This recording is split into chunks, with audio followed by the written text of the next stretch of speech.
Hello and welcome back to my channel. Today I'm going to be doing a video talking about 3 side hustles that you can do as a stay-at-home mom. Basically you can do these 3 side hustles from anywhere, but these are really geared towards moms because I know as a stay-at-home mom how hard it can be to really feel like you're contributing, and also just maybe to have your own money, have some extra fun money, or maybe you're saving for something specific. But these are 3 that I have specifically done that I've noticed a good amount of income from. And when I say a good amount, this is a good amount for me as a stay-at-home mom. I don't expect to make a huge amount of money from these, as they are just side hustles, and my main income stream is being a wedding planner.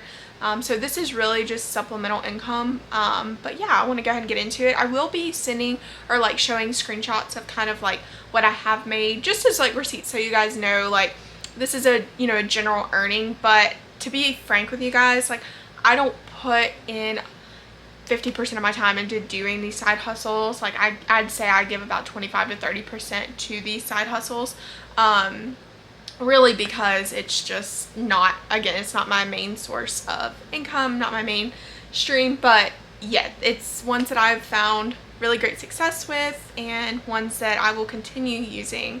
So let's go ahead and get into it. So I've kind of got a little list right here on my iPad. So the first one is, and these aren't your general, I feel like, side hustles. They're very specific, so it's not just going to be blogging or YouTube, because as a new YouTuber, I'm not monetized yet. I don't have any income from this, so it's really just something I'm doing for fun and something I want to share with you guys. So I can't include those. But specifically, the first one is, it's called remote tasks. I'm gonna put it right here, the name. I will have a link for you guys to sign up. Now it is an affiliate type link. If you get to so many tasks being completed, then we would both earn something. But of course you can go to the website and sign up without using my link if you'd like. So yeah, it's called remote tasks, or remote tasks. A few of the pros with this one, so I found a good bit of success when I first started doing it. I was getting a ton of tasks. They have a platform which you basically can connect as a community to ask any questions. You join and you're essentially helping, I don't want to say build AIs, but you're giving feedback on an AI system. So companies that use AI, I don't really know any specific ones that would use remote tasks as a reviewer, but I have since being a part of the community, I've been promoted from a tasker to a reviewer, and then back down to a tasker because I just haven't been on it as much, doing as many tasks. But one thing that I love about it is you can literally do it from anywhere. So all of the tasks are a little bit different depending on the project that you're put on.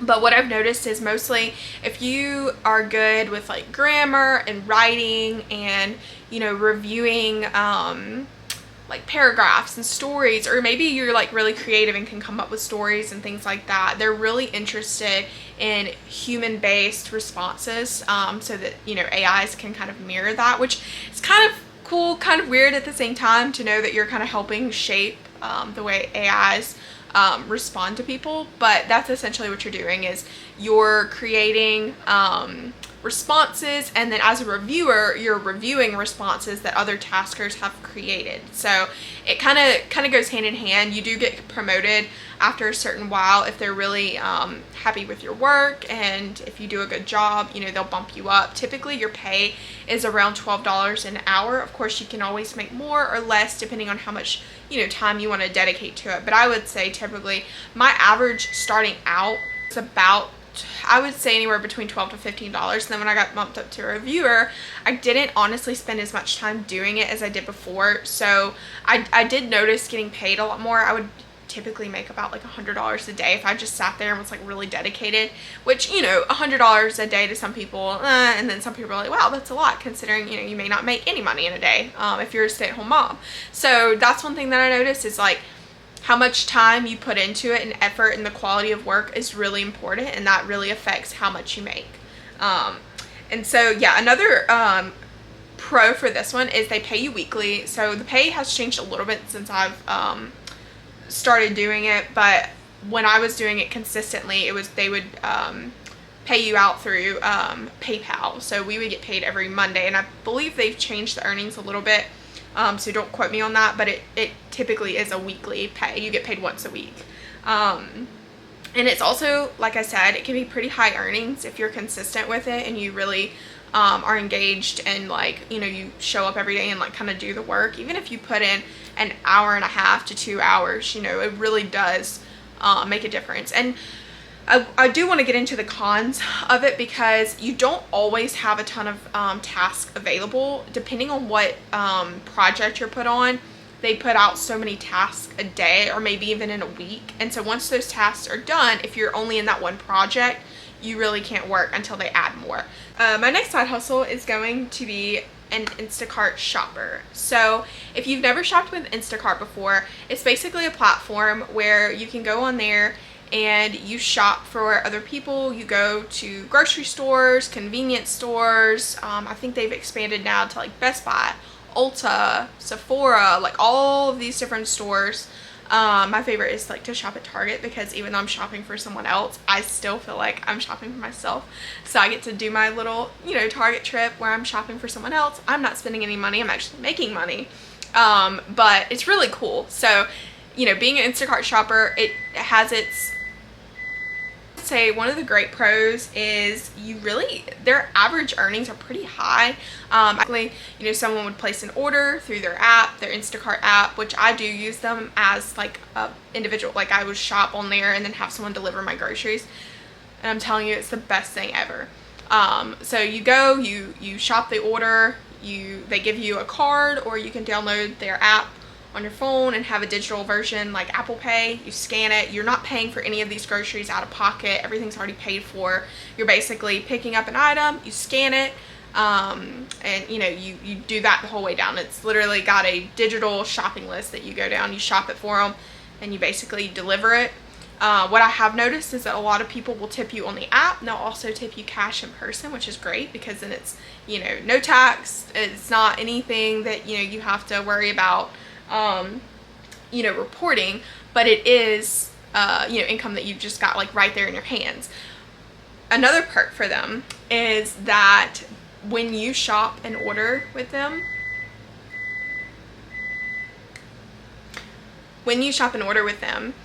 the customer has 2 hours after you deliver their order, from the time that you know, complete their order, to change their tip. So after that 2 hour time frame where they have time to adjust their tip, they do have the option to raise or lower it, to take it away completely if they weren't happy or satisfied with your service. So that's something to keep in mind. That's really important. I wouldn't say it's a con, but you know, it's important to make sure that, you know, you're responding to them if they message you, if they're asking for specific substitutes, that you're mindful of that.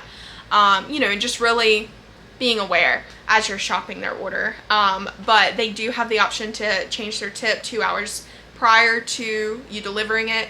And once that 2 hour time frame is up, you're able to go ahead and deposit that money into your account right away. So it's really neat. So after, you know, every delivery that you make 2 hours, it'll tell you, you know, when you're ready to deposit that money, so you can send it to your account straight away. And it's only 50 cents deducted out of that total amount. There's no percentage. It's just a flat 50 cents, which is great, because when I did use Shipped, it was a certain amount, like a pretty high percentage, I believe, to try to send that money over. And so really it's almost penalizing you for wanting to be paid out earlier, and Shipt does not do that. I mean, sorry, Instacart does not do that at all. You know, your money is your money. All of your tips 100% are yours, which is great. So another pro is that you can take your little ones. It's a really good outing. Like if you've got a toddler, you know, you want to bring with you, or maybe even an infant, you know, who you want to get out of the house for a little bit. It can be distracting sometimes to have them there with you, but typically I bring my toddler, and if it's a store like Publix, or even sometimes like Rouse's, where they've got the little buggies with the cars, I'll stick her in there. She'll drive. You can't really give them your phone, because you know, you're going through, you're scanning, but you know, if you want to bring them like a coloring book or something, you know, to keep them entertained or make it fun, you know, play I Spy with them, whatever you want to do. But it helps, you know, to get them out of the house, and then you're also making some money while doing it. That is 100% one of my favorite ways to get out of the house is we're making money, she's entertained, and I'm not spending any money. So yes. And then a con. So believe it or not, this one does have, this is my absolute favorite way to make money when I do get out and have the time to like go and shop. But one of the cons is it can be a lot of work. It can be really busy in a store, and then you're trying to scan items, you're trying to take your time, and you're like, you know, trying to find them. That can be tough, especially if the aisles aren't numbered. You know, that is frustrating for me sometimes. Okay, sorry, I'm back. So I had to go take my pizza out of the oven. Cons, it can be, like I said, it can be a lot of work. It's, you know, higher batch availability. So basically you get more orders during the weekends than you do in the middle of the week, which is typically when most moms would want to go out and shop with their little ones, you know, to get them out during the week, if that was your plan. If you're not a stay-at-home mom, of course you can do any of these. It's just trying to gear this video a little more towards, you know, moms who don't have the ability to just go out and get a basic job because of how expensive childcare is. And I don't mean a basic job, but, you know, just to go out and get a 9-to-5, or even, you know, something that is part-time work. It's so much harder for us to be able to do that because of how expensive, you know, childcare is these days. So that is why I'm gearing it more towards stay-at-home moms, but really it's for anybody who, you know, wants to, you know, try them out.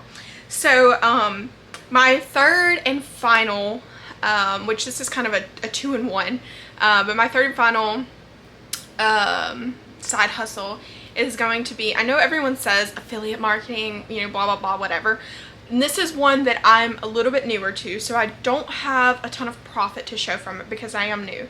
But with that being said, I'm new and I do have a lot of results, I feel like. So I didn't get approved for the Amazon affiliate marketing at first. And then when I did, it was really weird. Like, I sent someone a link and I think I wasn't supposed to, so like they like revoked it. So this isn't your typical like, oh, promote it on Amazon, you know, whatever. It's not this. So I actually recommend becoming a Walmart or a Target creator. So depending on which one you shop at more, or maybe both. I am a part of the Walmart creator platform, and it's really neat because I've already made, I think, like $24, which sure is, it's not a ton. But all I did literally was, you know, I created some links, I posted them to my dashboard, and then I shared my profile on Facebook, and all of my friends were able to see it, so they could click my link. Whenever they placed their Walmart orders, it went through my link, and so I was able to get commissions off of that. So it was really cool because, you know, I'd never done that before. I do have an LTK dashboard, which I'll link it down below. You can take a look at, like, you know, how I've separated my content, but I don't post a ton on there just because I think I've made like $8, and you don't even cash out until you get to 25. So I don't feel like that part or that platform is the best for someone who's starting out. Now granted, you know, if you're starting out, you gotta start from somewhere. So, you know, you've got to post that initial content to be able to really grow and be able to, you know, make the money on there. But I've been on there for a little over, I believe, a year, maybe year and a half, and I haven't seen the best results. But again, I haven't been as consistent as I should be. So someone who's on there posting every day, using their new features, I've heard that using their new features like the videos and, you know, really taking advantage of all of their tools that they're putting out there can help you grow a lot quicker. So that's probably something I will try, and I might even make a video on that, you know, really using, kind of being more aggressive with it and trying to see how much I can earn maybe in a month or two. I'll probably do that, but for now I would really recommend the Walmart creator program. The Target creator program does require you to, I believe, have like 1,000 followers on TikTok or Instagram to be able to get started. I'm not quite there on TikTok yet, but I do have that on Instagram. So, but you do have to be connected to a business page. So if you're not connected to a business page through your Instagram, it won't let you join. It's kind of weird, but you do have to you know, follow like their steps for applying, and it's not hard at all. But once you do get accepted, then you'll be able to start posting the links and that content, you know, to really help you, you know, start being monetized and you know, growing your earnings in that way. So yeah, well, I hope this video helped. If you're a stay-at-home mom and you do any of these side hustles, please, leave a comment down below. I'd love to hear about your experience. And if you're a mom and you have some recommendations for some other side hustles that you'd like to recommend, that would be fantastic. I'm sure me as a mom and all the other moms who might would see it would love to know about them. So yeah, I hope you have a blessed day, and thank you so much for watching. Bye.